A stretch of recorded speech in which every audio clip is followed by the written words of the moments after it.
Hello and welcome back to my channel. Today I have a delicious recipe for you.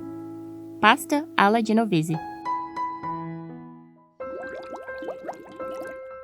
This classic Italian dish combines the vibrant flavors of basil, garlic, and pecorino cheese.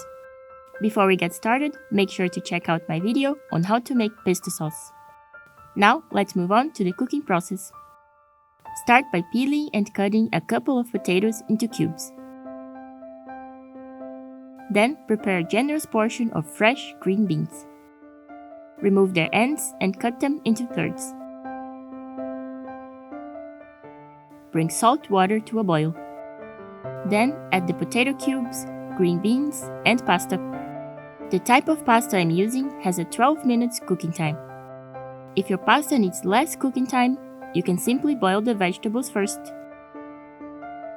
Combine the drained pasta with the already prepared pesto sauce. Mix thoroughly to make sure the pasta is evenly coated.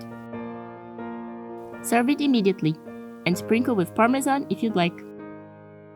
Be sure to check out my video on how to make the perfect pesto sauce.